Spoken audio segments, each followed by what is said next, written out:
As an FBI special agent was my dream job. My whistleblowing was apolitical and in the spirit of upholding my oath. Nonetheless, the FBI cynically elected to close ranks and attack the messenger. The FBI will crush you. This government will crush you and your family if you try to expose the truth about things that they are doing that are wrong. We are all examples of that. Joining us now are Steve Friend and Garrett O'Boyle. Thanks for joining us, fellas.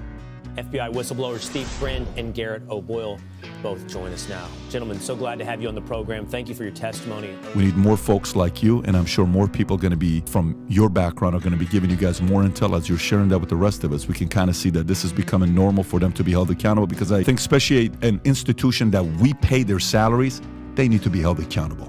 I think a lot of people do share our beliefs and convictions. I think they just aren't at the point that Steve and I and others have gotten to. They're too afraid. Thank you so much for being a guest here on PBD Podcast. Thanks for having us. How big is that bloody flag that Steve's got? It's a stone wall of his house. Lots of love, guys. Thanks very much for joining us.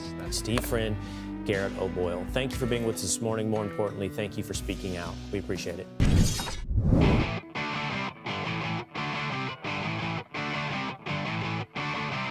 You're in the information age, but facts are in short supply.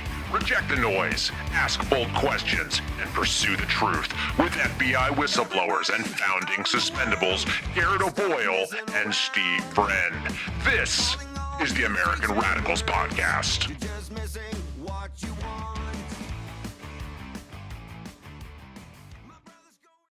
It is the American Radicals Podcast on a Thursday 08:30 on the Eastern Seaboard, and we are streaming live to you on Rumble. Rumble.com/AmRadPod is where you can find us.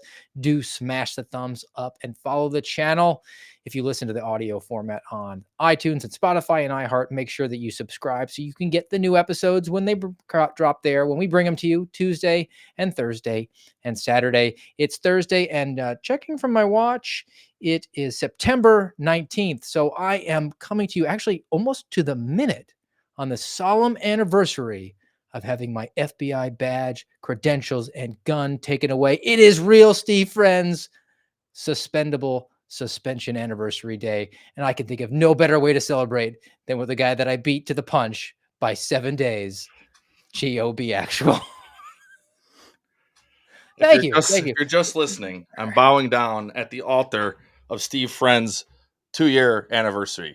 Did you send me an edible arrangement? I haven't gotten it yet, but it's early in the day. It's en route. No, it's crazy, man. Crazy. 2 years. I'm hot on your heels. Just a few more days, but we're like twins. I can always just call you my little brother. Yep. Yes. This is my little brother. He's way up here. Younger brother, not little. I actually have that. My younger brother is far taller than me, so I call him my younger brother. Today, though, we're not going to be talking about the whistleblower stuff. We're going to be talking about the political civil war, not a kinetic civil war. We haven't gotten to 1860 yet, but yet. I think it's worth talking about some of the chess pieces are getting put into place from a political standpoint. I think one side sort of acknowledges the reality on the ground. The other side sort of bebopping along, whistling past the graveyard and thinks, look, we can all get along. And the other side is embrace the fight, which is one of the biggest things you can do if you're ever involved in just a regular fight, like a fist fight. You know, my kids are young, but my older one, he's 10. I mean, there will come a time, I'm sure, that he will have to throw hands with another kid and just go to a soft surface, avoid, large things that you can trip over. It's just part of being a boy, and embrace the fight. And you can't just sit back and be like, are we doing this? Are we doing this? And have the other guy truck you, because that's a recipe to lose. And I think that's the position we're finding ourselves in as a country right now, because the communist left is all in on the fight, and the right is kind of just thinking like, we just need a savior. We just need to elect the right guy, and then we can just turn off and go home and watch cable news and outsource our citizenship, because they believe being an American is a leisure pursuit rather than a civic duty that you're not supposed to be convenienced by or felt comfortable doing. And so I've got lots of examples. I want to get to them because the real premise for me launching this idea for our show today was a piece that I saw recently from the Federalist, and they're talking about the ballot measures. And I'm in Florida, so that's one of the states that you keep hearing about, like Amendment 3 and Amendment 4, and what's Donald Trump's position? What are all these federal elected officials and all those cowards in Congress that are saying, well, that's a state issue. So even though I live in the state, I'm not going to render an opinion on that. But what are these ballot measures? I think just getting an understanding of what they are and then also how they've been weaponized is really important. And the Federalists did an excellent job of doing that. So the title of the piece is Democrats are weaponizing dark money and ballot initiatives to turn red states blue. And it was from earlier this month, a couple weeks ago, September 5th. Sean Fleetwood is a journalist there, or the writer, the opinion writer. So we're going to go heavy into this one. There's a lot that's worth digging into. Across the country, left-wing groups funded by Dark Money Machine have successfully placed initiatives on states' November ballots that seek to enshrine radical policies into the state constitutions. They're just going to directly amend the constitutions. They're not going to go through any sort of processes. And it's technically legal. It's technically constitutional to do. They figured out a hack for the system, very much like a hack to eliminate whistleblowers. So the history of this really is what Sean digs back on. He says it kind of started 6 years ago in Michigan. And that's when Democrats got on the midterm ballot, which was going to be a good midterm for the Democrats that year. It was the middle of the Trump presidency. So they had a blue wave. They wound up taking over the House. So the Constitutional Amendment implemented some automatic voter registration and non-excuse absentee voting. That passed on through. And then 4 years later, again in a midterm election, 2022, they put forward ballot measures that enshrined abortion, child mutilation, unsecure election practices. And what you have to remember is Michigan, although they have that witch of a governor who pretended to get kidnapped, you're welcome for saving me, Gretchen.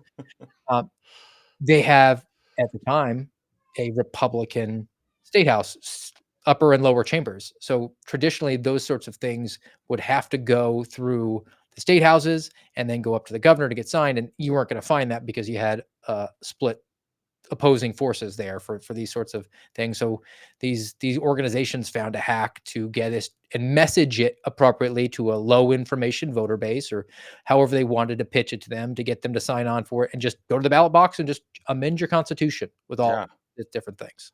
I can't help but think of Saul Alinsky's rules for radicals again. I pulled them up here. Which one is it? It is rule number 10. The major premise for tactics is the development of operations that will maintain a constant pressure upon the opposition. Well, what better way than to do ballot initiatives like this and to get people to think of some of the verbiage in a lot of these ballot initiatives. We had one here in Wisconsin this year that like I had to look up because I was like, well, I know what I want, but I don't understand your language here. You don't understand the language, and then the messaging is like, vote yes on 3, vote Yeah. no on issue Right. 5. And Like, it's like, okay, well, what you have no does idea, yes and they don't say? want you to have any They don't idea. want you to. My inclination is to vote the exact opposite of those signs. Uh-huh. Uh-huh. And then it's like, okay, I'm getting these text messages for this, and I don't even know which group it's coming from, like what PAC or what party. One's saying vote yes, one's saying vote no. Both are listing the same ballot initiative. I need to go look. But how many people are doing that? I don't think most. It's like well, it's smart. It's smart political warfare because, well, on one hand, it's Republicans or conservatives. They they're trapped in this. No, we play by the rules. Where liberals are like, we play to bend the rules and to alter the rules and to shift the rules and to change the rules, but we'll still be within them, but just kind of on our terms. And you guys, good luck with just following the rules how they're written over there. And that's how you get those mealy-mouthed milquetoast Republicans that say, like, well, it is the rules. We have to go by it. We can't go against it. And they're kind of hoisted by their own petard. And it's not limited to just Michigan from this piece. He goes into some other states. Kansas was another Mm. example. You used to live there. Kansas and Ohio last year. And they're right-leaning states. I mean, pretty Mhm. reliably. Yep. With the exception, I guess Kansas voted for a Democrat for governor. But Which is bizarre. And you talk to Kansans, because I would ask them about that. I'd be like, what's going on here? Because my time in Kansas, far more conservative as a whole than I've ever seen Wisconsin be, But lifelong Kansans are like, yeah, just kind of a fluke. She catered to a lot of the unions and, that type of thing. And it's like, well, still, like, don't people have principles here, Oh.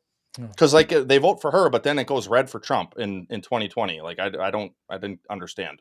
And Ohio is very, very red, at least the way they vote. I mean, I think they vote kind of for like the John Kasich type and Mike DeWine type for governor, which is not conservative, but they have an R by their name. But they voted to put abortion in their constitution, which, I mean, man, you're going to own that and put it down on paper. Yeah. Good luck for you in Right. eternity. Yeah. But in addition to the baby murder, there are amendments mandating minimum wage hikes, legalizing marijuana, implementing ranked choice voting, which is the way they flipped Alaska, expanding the use of mail-in balloting, which is a problem I think most people have seen, that the safest and most secure election in 2020 was the least safe by definition, just because of the mail-in votes. No And, kidding. and the backing, one of the organizations that's for this, which they did a good job of identifying, is this group called 1630. It's a 1630 fund.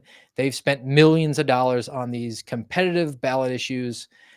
They spent, so for the idea of how much money they rake in and how much money they're spending, I actually went to their disclosures, their public disclosures.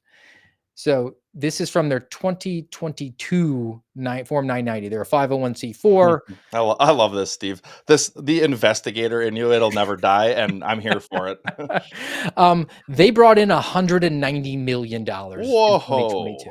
Whoa. Whoa. That is Okay. a lot of cheddar. That's a war chest. And they received money also from foreign authorities. There was a Swiss national whose name is like Hans-Jörg Weiss.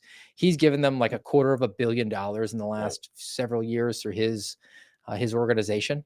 And then they're also, of course, getting some funding from, or not this organization, the 1630, but other organizations that are helping to boost these efforts are Planned Parenthood, which gets federal funds. The ACLU, who I guess we missed the boat on being attorneys for them 30 years ago. They're now a reliable communist mouthpiece. And the George Soros Open Society Foundation. And it's not happening in just the toss-up states like your Arizonas and your Nevadas, which are like, well, which way they're going to go. Look, Florida, I said, I live here, and we're having votes on putting abortion in the Constitution, legalizing marijuana recreationally around the state. I mean, so those are quality of life issues that I'm heavy no on Amendment 3 and Amendment 4 for anyone who's questioning that. But also other states, Idaho, Montana, and Missouri, all conservative states, but they're going to be contending with these ballot measures that communist left in this country figured out. Look, we can flip these, and we don't even have to win a single election. We just need to win one vote of the Right. people, which is kind of, I don't know. I was sort of thinking very probably too highly of the way this could be interpreted, but we do have a country, and I presented receipts at one point about the broken social compact, and it says that we have a constitution. Article 4, Section 4 says that the federal government's supposed to ensure a Republican form of government. That seems like pure democracy, though. It sounds like it. Sounds like that's unconstitutional.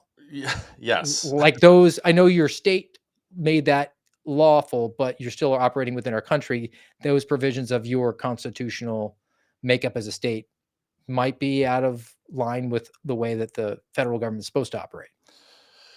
I mean, it certainly sounds like it, but it sounds like this piece of the playbook is, quite frankly, pretty smart. It's pretty smart if your whole goal, and we've talked about this before, the whole goal of the left is to stomp the throat of their enemy, which is conservatism. And if that means doing shady tactics like this, but on top of it, raising enormous amounts of funding, like it's crazy. I mean, clearly it is dark money because on one hand, I think, what do the suspendables have to do to raise a war chest like that, and just have a windfall for any whistleblower ever?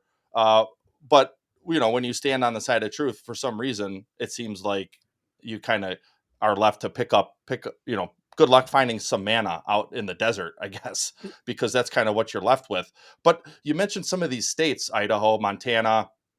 I wonder how much of it has to do with, because like I was in Idaho in May. and it was a lot of transplants from California, and they're like, hey, we're all pretty conservative, but a conservative Californian is probably very different than like a lifelong, Idahoan. Would that be? I don't know, Idahoan, but it.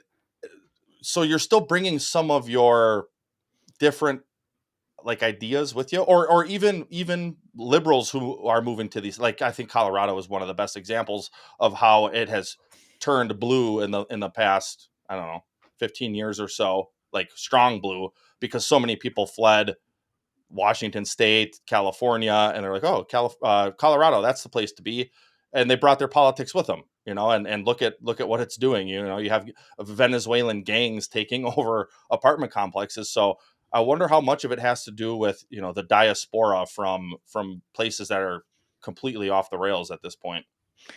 And also just thinking about the cultures of the two sides, and we're in football season right now, and I'm thinking about like when I was growing up and we'd be watching a game with my dad, and he would be so angry when a team like Florida with Steve Spurrier, who they were trying to score like 100 points a game against St. Mary's for the Blind, and he'd be like, "That's so wrong. It's such bad sportsmanship. They're running up the score."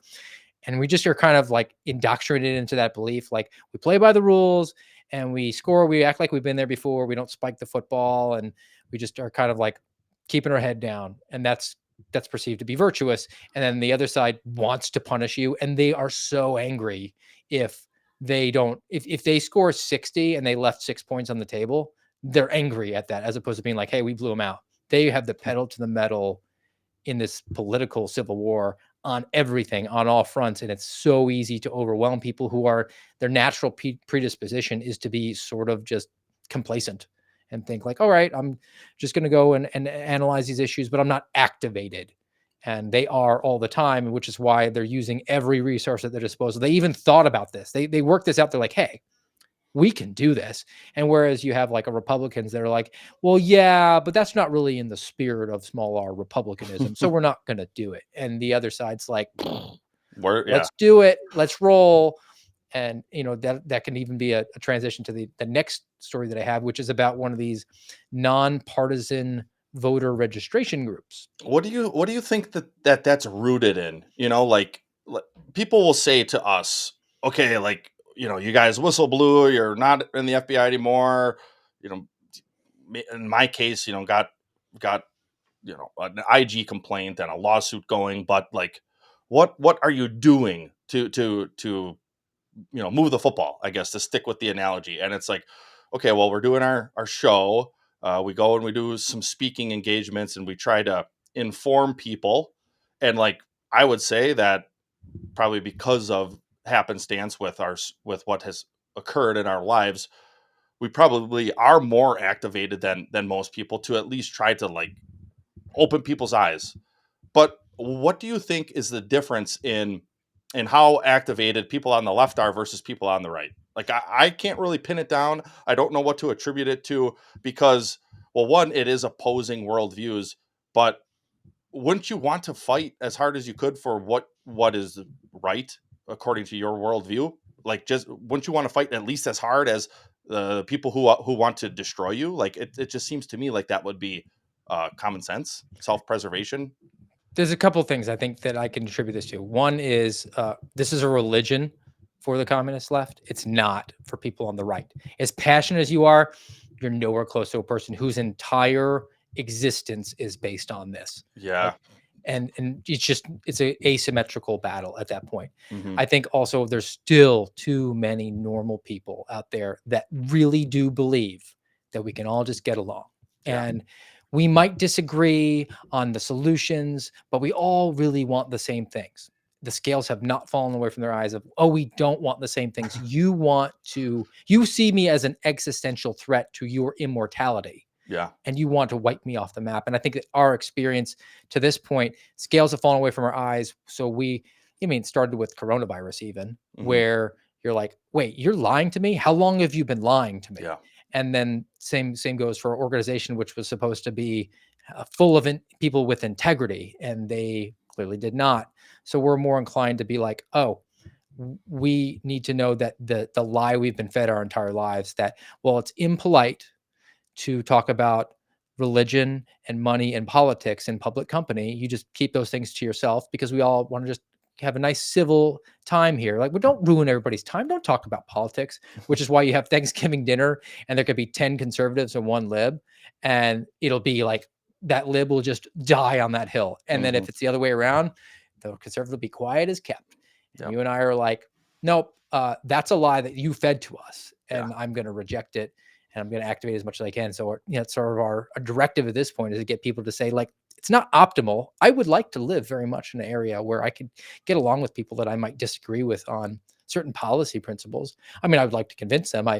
My panacea would be, oh, we all get along and agree on those things. Yeah. But we're not at that place, and we'll never be at that place. So that, and they're willing to use every tool at their fingertips in order to drive home what they want to do, including the nonpartisan voter registration effort that we're seeing. So this was from the Free Beacon. And I love the title. Do you like NASCAR? This nonpartisan voter registration group doesn't want to help you. So this group's called the Voter If Participation. you ain't first, you're last, Bobby. I resemble that remark. I live in Daytona. The the I had to voter get a movie reference in. So Voter Participation Center, nonpartisan charity, is spending big on Facebook ads to ensure that you have the information you need to cast a ballot in the upcoming election. So the IRS prohibits charities from engaging in voter registration activities that favors a candidate or a party. You have to be trying equally across the board. But they looked at the Facebook ad library data and indicates that voter participation centers ads are deployed with partisan intent. The group had instructed Facebook to exclude from the reach of its ads anyone with expressed interests in 26 categories. These included the PGA Tour, professional golf, the Indianapolis 500, the Daytona 500, Tom Clancy, Jeeps, Duck Dynasty. So Republican men, right? On the other hand, the Voter Participation Center instructed Facebook to ensure its ads target audiences interested in topics like African American literature, Jordan Peele, Taylor Swift, hot yoga, and Patagonia. How would you like to be stereotyped in that category? I'll choose the former. So this has actually been going on for a while. So from 2020 to 2022, Voter Participation Center has paid $17.8 million from services from Mission Control, which is a micro-targeting firm that touts itself as the most successful direct mailing firm working with Democrats. Like they just openly do it, right? Yeah, they don't, man, it goes to the hubris, right? Like they probably don't even care at this point. Like, oh, Steve Friend and that's it is gonna figure this out. Like, Washington Free Beacon found them, and this is one actually that's a little more disturbing. We talk about embracing the fight and not being afraid to offend anyone's sensibilities. And again, from the Free Beacon, in 2018, this group, Voter Participation Center, ran mailers to voters in swing districts threatening to expose them to their neighbors if they chose not to participate in the election. that sounds like some highly illegal, like, voter tampering. They said, quote, who you vote for is private, but whether or not you vote is public record. And they're doing it in swing districts, and they're targeting people with their research who are going to drive to the left, drive to Democrats. But yeah, that's a little kind of mafioso. Yeah. I mean, I just pulled it up right here. Here, I'm gonna pop this on the screen real quick. Like, I just pulled up Title 52. So, because voting is a civil right. So, look, where is it? Right here. Sub B: intimidation, threats, or coercion.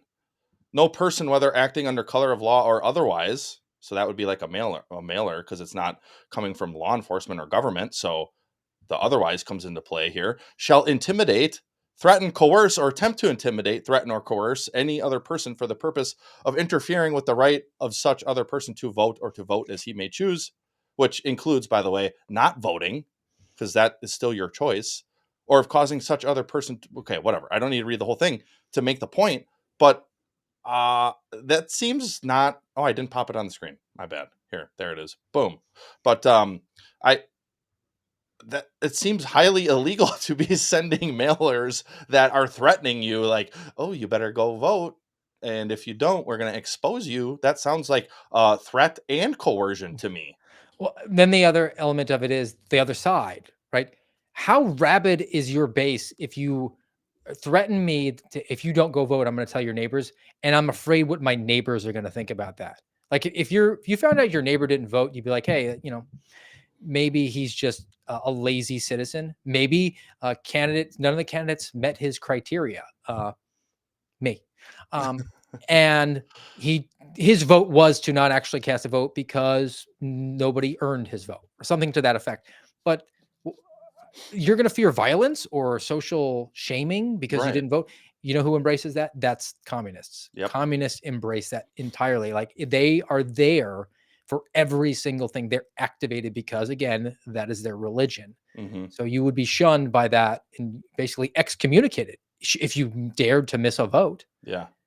And they know that, and they know it's a leverage point. And I'm sure that they can word it in a way that's not intimidating, but you get the message. Hmm. I mean, it's a little bit like back to my cop days. We had one of these guys who was really large and imposing and was homeless, and he would just ask for money. And I remember we got called for a strong arm robbery by this check cashing place, and they said, like, he came in, was like, give me the money, give me the money. And we found out, and I was like, oh no, that's like aggressive panhandling. Yeah. He just came in and was begging, but your perception of him being this big hulking figure was like, he's going to harm He's me.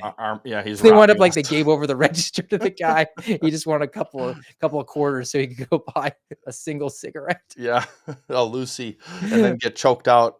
But what? Wow, you really got to know your stuff if you know what I just referenced. That came from the deep annals of what's his Eric name? Gardner? Eric Garner. Hmm. Yeah, that's old school right there. Wow. Deep Um, well, but now I forgot what I was going to say about that. But aggressive panhandling. yeah, All right. So away from the nonpartisan or the very partisan nonpartisan, let's just talk about this political civil war. Right. We don't really have the defined states that we had in the 1800s, and I think even then, like there was disputes over where states were even going to go. I mean, Kentucky wound up going to the Union, but that was, ooh, I don't know. I yeah, mean, they're bordering Tennessee, and then you also had Maryland, which was in the Union, but the armies knew not to march around Maryland unless they were like in Baltimore, which was oddly at the time patriotic.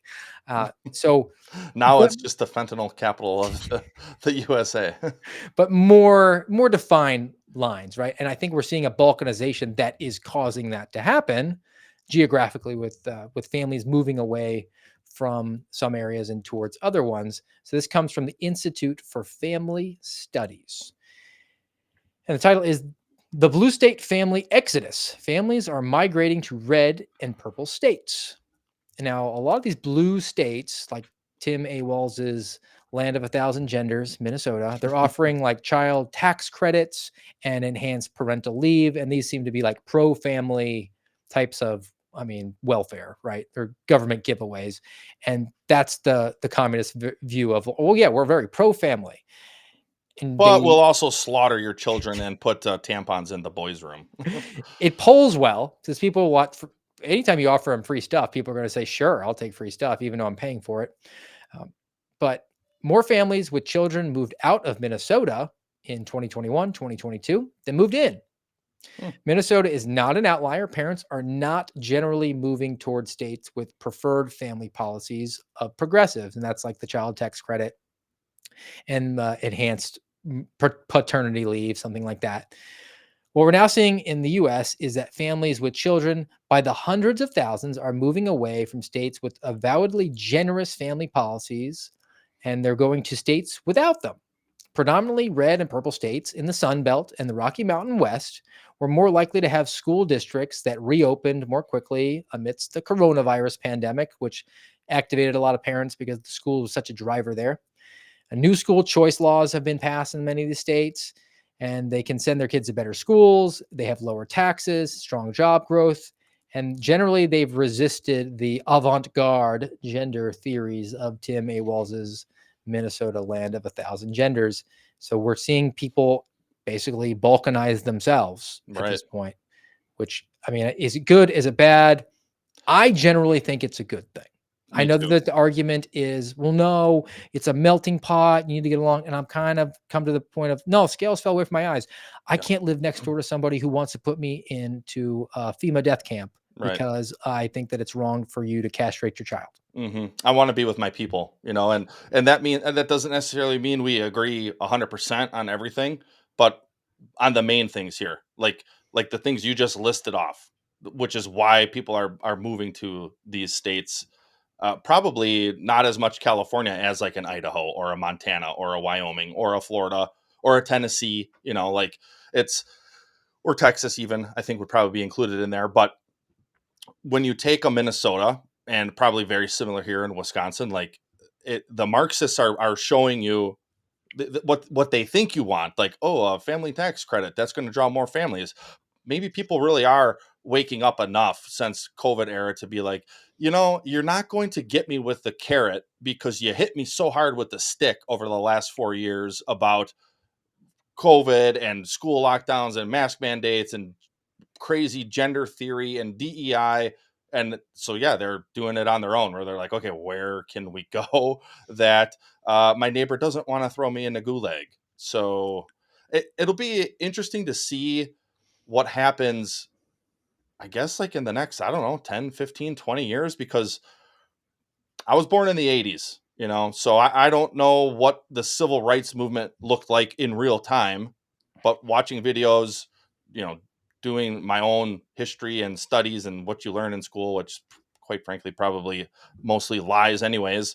Um, it seemed like a rough time for America. Vietnam War, I I think we're kind of in a similar time. I mean, look at what was it just yesterday? There was a bomb located at a Trump event in New York. A couple days ago, somebody tried to kill him again, and like that's a I, dangerous time for any country. it's to the point now where I think we were talking about, I said, you have to stop saying again. I think it's one ongoing assassination attempt. I think Yes. it's just one. But fortunately, the premier law enforcement agency for the country is on the case, and they are led by only the best people, ones who scrub their Facebook accounts of all of their Trump derangement syndrome before taking the helm in FBI Miami. Thank you very much, Jeffrey Veltri. Yes. All right. This one was, again, we're using all different tools at your disposal, and it's very strong. You can just say the lie over and over again, and say it with authority, appeal to authority if necessary, and you can convince people to believe anything. And there's an interesting study that came out to contradict an ongoing lie and debunk that abortion activists are saying that pro-life laws in the aftermath of the Dobbs-Jackson decision are causing shortages of OBGYNs in these areas that have more restrictive laws as it pertains to infanticide. Like just on its face, just on Just its say face. things. They just lie. Yeah. Like how dumb do you have to be to believe that? Like it's just Enough people believe ridiculous. it actually was a study had to be done by the Charlotte Lozier Institute, Dobbs and Medical Deserts. They're saying, remember the food desert thing from Michelle Obama? So these are medical deserts. Yeah, So you sure. can't murder your baby because there's not a doctor available. And they make a variety of good points here. I want to highlight just a few of them. One claim inserted into the national dialogue after Dobbs v. Jackson is that it's harming reproductive health by causing OBGYN shortages. The false narrative persists that fewer OBGYNs want to live and work in states with pro-life laws. While one study showed that residency applications to pro-life states dropped slightly, it also showed that residency applicant rating of interest in programs in pro-life states was equal to that of other states. So I think it's sort of a wash at that point. Additionally, when compared to the rest of the country in 2023, 87% of everyone who applied to a residency, they applied to pro-life states, and virtually all residency spots were filled. So there's no shortage Yeah. of this going on, and it's statistics. I threw a couple of percentages out there, so it's lies, damn lies, and statistics. So that's really what they're basing it on. And then another element with the medical desert that they were advertising was that hospitals are closing. Well, they were closing before Dobbs because uh, we made the hospitals stop giving elective processes to people like, I Mhm. don't know, cancer screenings. And as a result of that, plus people saying, I don't trust doctors anymore, hospitals are having problems with their bottom line anyway. And they were closing before that decision. And then the last one, which to me was really well put, it was a really great way to interpret data. So they're saying that OBGYNs don't want to enter the field because they might wind up in evil state like Florida where they can't murder babies. So the quote is, for a variety of reasons, some ideological, some not. Only 7 to 14% of obstetricians surveyed report that they would perform an abortion if requested by their patient, which Mm. would mean that most people who become OBGYNs just want to deliver babies. Babies, yeah. I mean, that's actually uh, that's a surprisingly heartwarming statistic for me. Like, I would rather it be 0%, but Single 7, digits? yeah. I mean, Single digits. like that tells me that the right type of people are getting into that type of healthcare. That's true women's healthcare, women and baby healthcare, because that's the whole freaking point when you're a doctor. Oh, the whole Hippocratic oath, do no harm ordeal. Yeah, maybe people actually care about that still. And we've talked about this before. I just want to pop it up real quick.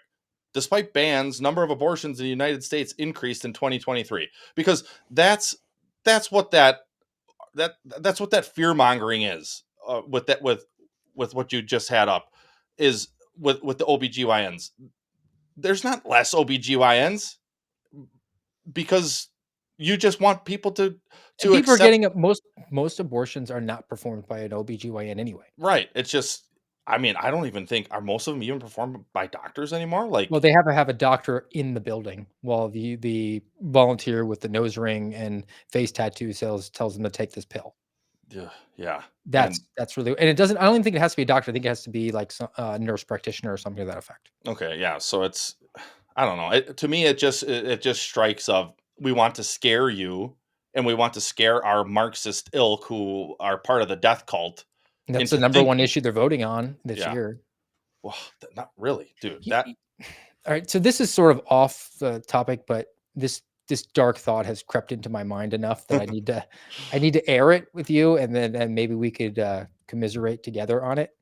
I haven't seen it. Maybe it's eluded my eyes, but I'm waiting on the next evolution. Right? It's like drugs, right? You just got to take a greater overall hit. More purity is going to get you to the same high.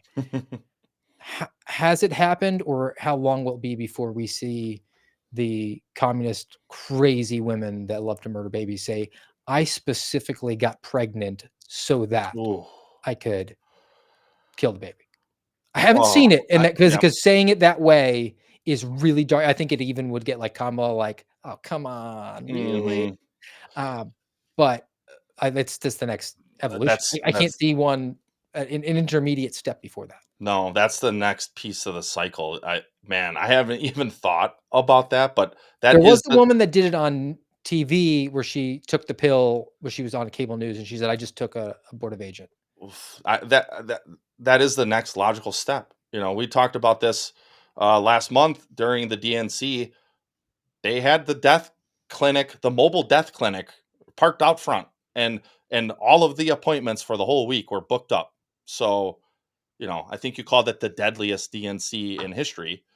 Absolutely right, and they do praise, they praise this death, which that will be the next. We just talked about it the other day. The trans guy dancing in front of the Heritage Building, very in your face about their evils. Well, that is the logical next step for a society that's in decline, that's turning away from morality and God and turning towards love of self, and propping self up as God. That Yeah, that's coming down the pike. I think, oh man, it makes me shudder to think about, but I don't know how you could conclude otherwise. Mhm. Oh, it's a grim note, but Yeah. we can go to something else that's maybe lighter. I don't know, more training madness, because we're talked about. There's these ballot measures. That's one avenue that they're going down. The nonpartisan, independent voter registration efforts, and then just the overall messaging campaign that they've been able to manipulate people the way people think about things. How about behind the bench? How they're able to appoint these radicals Hmm. to positions where they're in the judicial branch and they just ignore law, or they impose ways to stop laws from going into effect, and it's really kind of out of the spirit of a balance of powers here. They're Yep. just activists. And Yeah, they just legislate from the bench because it was hubris again, and they think I'm the judge, I'm in charge, I'm going to do what I want. I don't care about the law. I make my own law here. It's my courtroom. so this comes from Blaze Media. Federal judge rules that 11-year-old Virginia boy can play on girls' tennis team, citing social isolation and stigma. So, U.S. District Court um, judge, her name is M. Hannah Lauk. She was an Obama appointee, of course, Hmm. declared that the plaintiff, quote, established that the school board excluded her on the basis of sex from participating in an education program when it denied her application to try out for, and if selected, to participate on her school's girls tennis team, unquote. And the ACLU again brought this suit. They said that the school discriminated against the child by not allowing him to play on the team despite successfully trying out. This is in spite of the fact that Virginia law passed a law 2021 that prohibits biological males from competing on girls and women's athletics teams. So we have the law, and I guess this federal judge is striking down a state law. Where is the federal judge doing that when it comes to, we're going to put ballot measures on that are going to irreparably damage the state's constitution, and that's in direct contravention to what the U.S. Supreme Court says in Article 4, Section 4, where the federal government's supposed to ensure a Republican form of government in each one of the states, not direct democracy. Yeah, I mean, to me, this is, with a law enforcement background, this is like, it's so crazy to me to see something like this. Like in a just society, the bailiff would arrest the judge. Just turn around, off the cuffs. Right, like, no, judge, you're the one. You're time to go, because that's not how it's supposed to work. But a judge, I mean, dude, even this citing social stigma, whatever, blah blah blah. Maybe don't pretend to be a girl. And what, you don't think you're going to get stigmatized on the girls' team when you're not a girl? You don't. Where does it say you shall not be stigmatized in the Constitution? Part of the Good and Plenty clause, right? Yeah, yeah, So this is the quotation from the judge. A judge added, among other claims, the child would face social isolation. Um, why?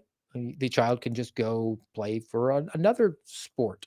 But yeah. last time I On the checked, too, boys' team. tennis is an individual sport. Maybe And he's playing stigma doubles. if not allowed to play with girls, in part because it would become clear that he wasn't actually a girl. Yeah, yeah, which Oh, it's like, oh yeah, he's not. He's not a girl. so I don't know, the armed robber would face stigma if we tried him for armed robbery, because then it would become clear that he was an armed robber rather than a law-abiding citizen, which he tried to present himself when he wore a disguise as he did the armed robbery. Hmm. I saw this thread on Twitter yesterday, I think. Yeah, I'm pretty sure yesterday.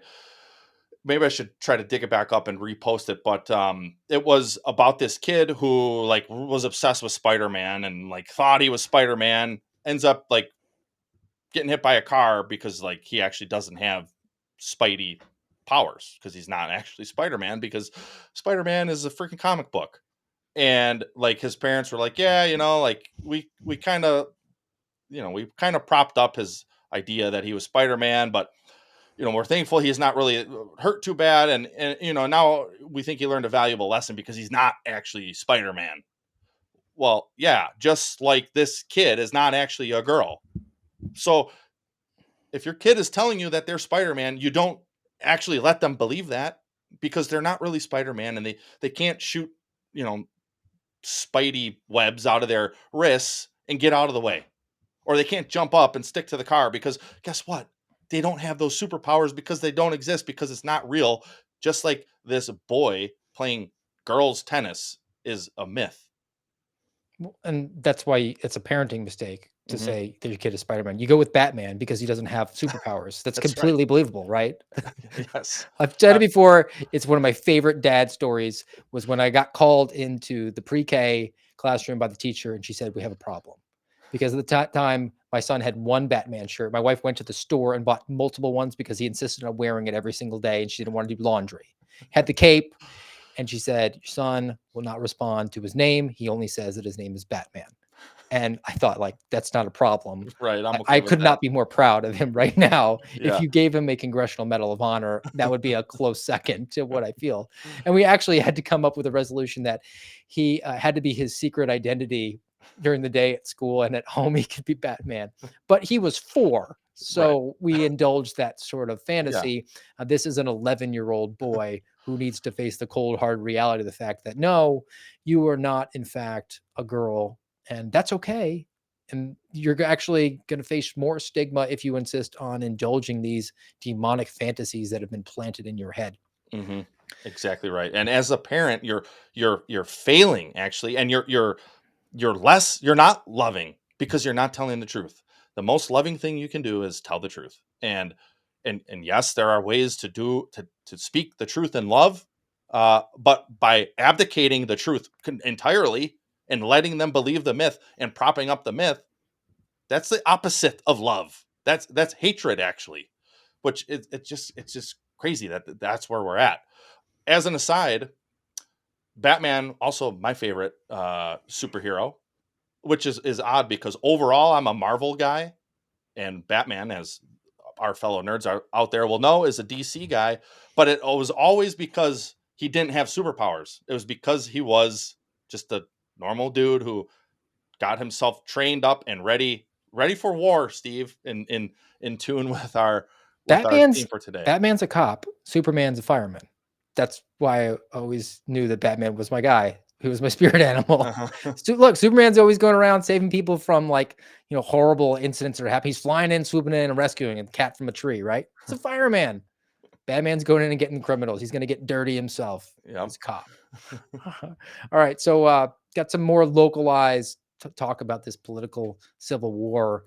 And we have to go, we talk about California being that's where the bastion of liberalism and communism is. What goes as goes California, quickly goes New York and Illinois. So we'll go to America's most important city, New York City. And this comes from Daily Caller. Blue City reportedly giving migrants, thank you very much, illegal aliens, $4,000 cash Mm. payments and gift cards to move out of their shelters. Are they just giving them some traveling money so they can just go back south of the border to Venezuela? Could I get one of those 4 grand Just, cards? just give away your citizenship and then cross over the border again and keep doing it continually. Uh, so New York City Department of Homeless Services offered 150 families $4,000 each, which rough math, that's $600,000 Ooh, that's a lot of money. each through the Asylee Move Out Assistance Program. Somebody got promoted for coming up with that name, to pay for housing, as well as up to another $1,000 in gift cards for necessities and moving expenses. And why do I bring this up? This is balkanization. New York City has made itself a sanctuary city. And then when they're put to a decision to support that and they say, yes, we're here for that, they don't have the funds for it. So really, it's going to boil down to we're going to pay for that. And that's on purpose, right? Hmm This is another mechanism that they have used on the communist left to flood the country with illegal aliens and then cause people like you and me are saying, like, why are you flooding the country with illegal aliens? To pay for it, to make us personally poorer by actually shelling out the money, plus the fact that you're inflating our money in order to pay for it as well from a federal government standpoint. It's all a system that's pushing us directly apart from each other, and one side embraces the fight and is using everything at its fingertips to do it, and the other side just watches cable news and just says, can you believe this is going on right now? Right. Yeah. Can I get on Sean Hannity and just, my hair's on fire, but I'm not really doing anything about it. But it goes to that finer point again about they actually stand by what they want and they push and fight for it. And with in tune with this political civil war theory, they're engaged in the war, in the battle, and they're going to use everything at at their every means they have. They're going to use to try to win. That's the when opposing armies go to war, the goal is to kill the enemy and win. So then you can establish, you can expand your borders or whatever. In this case, it's intentional. It's part of their intentional battle plan against you to make you poor, to um, basically like destroy the fabric of America as we know it and alter it and change it so they can establish their Marxist agenda for decades and decades to come. I mean that's what they're working at. That's what they're accomplishing here.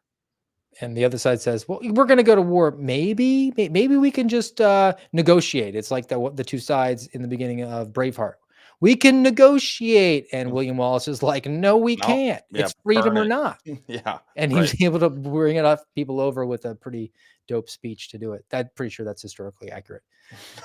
And similar, another similar story with this illegal aliens getting benefits. I think it's worth bringing up. I saw this was reported and actually did get attention, which I was glad about. But then the question becomes, what are you going to do about it? This was in Oregon.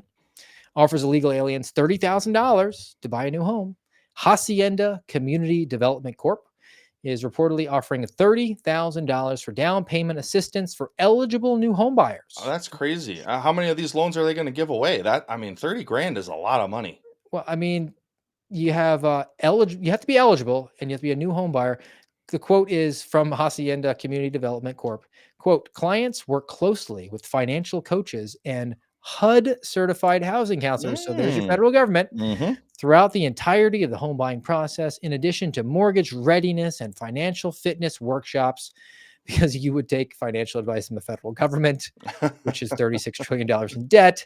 We provide various opportunities for down payment assistance. The eligibility requirements include being a non citizen.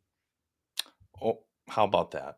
Just okay. Can I revoke my citizenship, Steve? I will. You'd have I to mean, move to Oregon, which I don't know, might be an uh, upgrade from Wisconsin. it might be. It's pretty there, at least. But that's crazy that that's part of the requirement. Non-citizen status. Okay, like I don't know what to tell you. I don't. I mean, they're winning. They're winning the war. It it really is. I mean, you need to have some sort of energetic response. I do want to put this in there because I don't want to leave on a total like black pill note. There is some energetic efforts, and we have. I don't like I've said, like it's just one ongoing assassination attempt. But I was grateful. My governor said, "No, we're going to get involved in this one." This is Ron DeSantis, my governor in Florida, who came out and basically announced that Florida is going to be opening a state investigation to run parallel, which is completely legal. They're not mutually exclusive. My call now is for there should be pressure from Mar-a-Lago to the Republican House in the budget fight to say that all funding to the FBI and DOJ should be contingent on their willingness to participate and cooperate with Florida.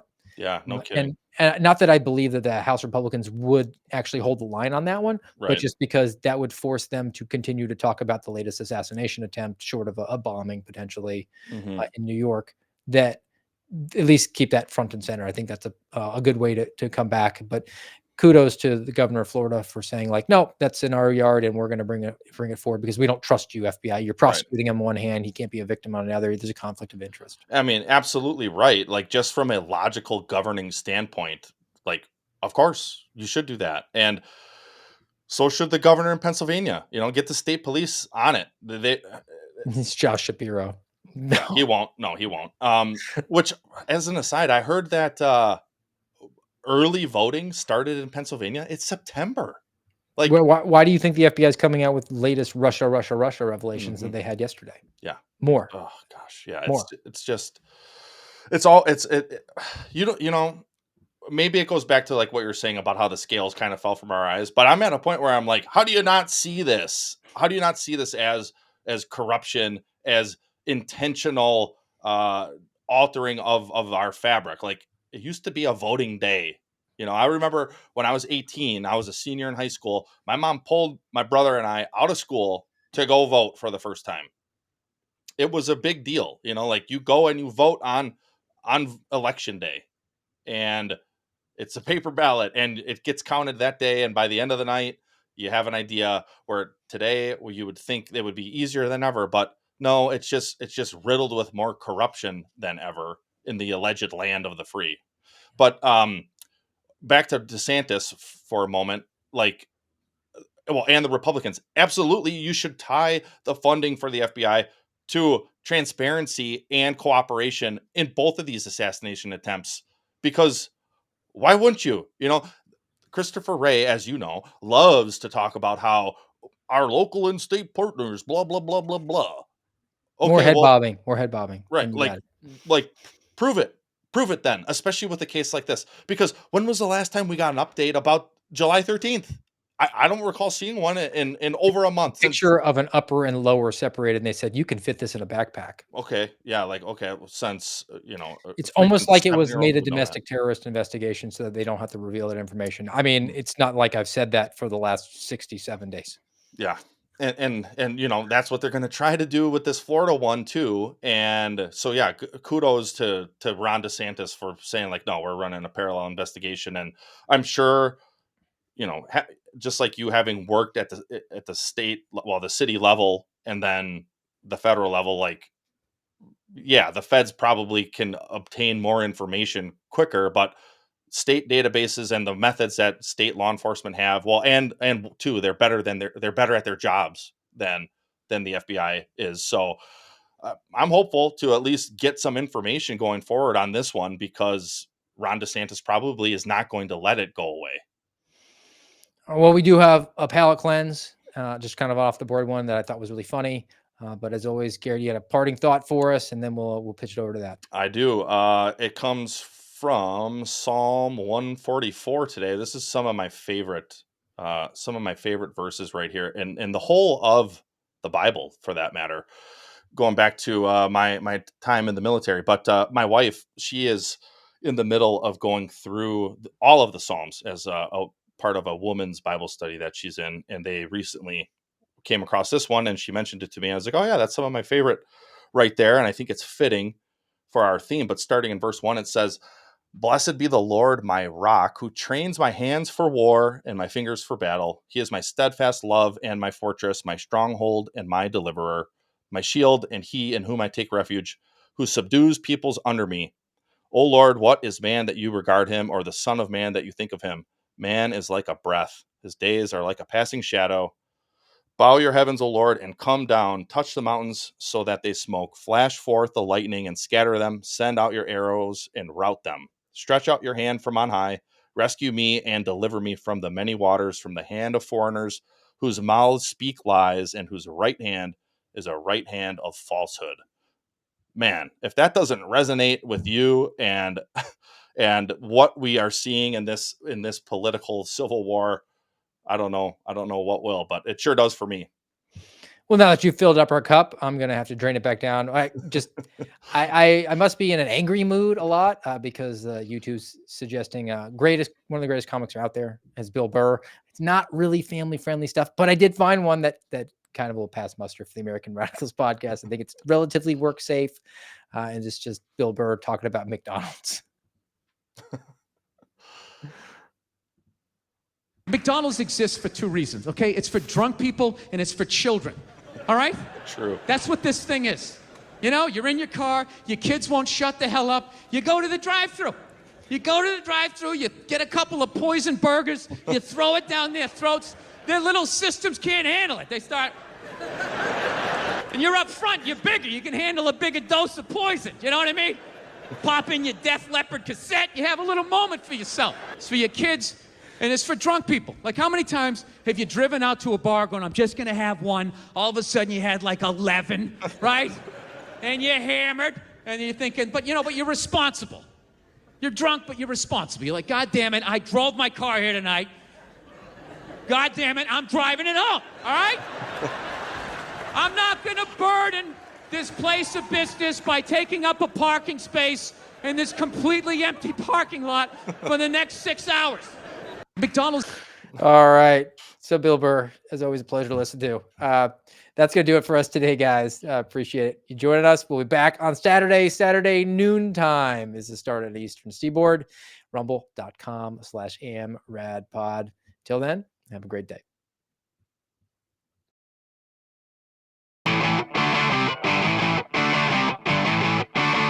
You've been listening to the voice of the Suspendables on the American Radicals podcast. Follow us on rumble.com/amradpod.